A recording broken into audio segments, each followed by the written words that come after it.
Hey everyone, I want to talk about something important today because it's time to get back to our roots around free expression on Facebook and Instagram. I started building social media to give people a voice. I gave a speech at Georgetown 5 years ago about the importance of protecting free expression, and I still believe this today. But a lot has happened over the last several years. There's been widespread debate about potential harms from online content. Governments and legacy media have pushed to censor more and more. A lot of this is clearly political, but there's also a lot of legitimately bad stuff out there. Drugs, terrorism, child exploitation. These are things that we take very seriously, and I want to make sure that we handle responsibly. So we built a lot of complex systems to moderate content. But the problem with complex systems is they make mistakes. Even if they accidentally censor just 1% of posts, that's millions of people. And we've reached a point where it's just too many mistakes and too much censorship.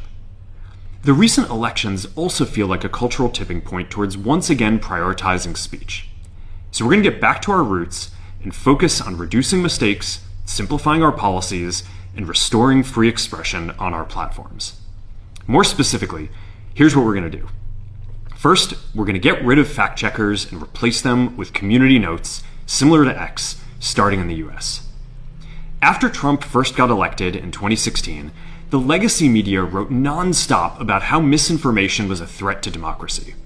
We tried in good faith to address those concerns without becoming the arbiters of truth. But the fact-checkers have just been too politically biased and have destroyed more trust than they've created, especially in the US. So over the next couple of months, we're going to phase in a more comprehensive community notes system. Second, we're going to simplify our content policies and get rid of a bunch of restrictions on topics like immigration and gender that are just out of touch with mainstream discourse. What started as a movement to be more inclusive has increasingly been used to shut down opinions and shut out people with different ideas, and it's gone too far. So I want to make sure that people can share their beliefs and experiences on our platforms. Third, we're changing how we enforce our policies to reduce the mistakes that account for the vast majority of censorship on our platforms. We used to have filters that scanned for any policy violation. Now, we're going to focus those filters on tackling illegal and high-severity violations. And for lower severity violations, we're going to rely on someone reporting an issue before we take action. The problem is that the filters make mistakes, and they take down a lot of content that they shouldn't. We're also going to tune our content filters to require much higher confidence before taking down content. The reality is that this is a trade-off. It means we're going to catch less bad stuff, but we'll also reduce the number of innocent people's posts and accounts that we accidentally take down. Fourth, we're bringing back civic content.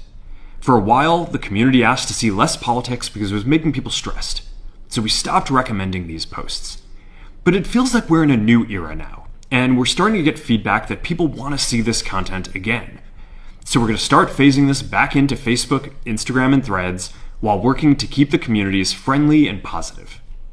Fifth, we're going to move our trust and safety and content moderation teams out of California, and our US-based content review is going to be based in Texas.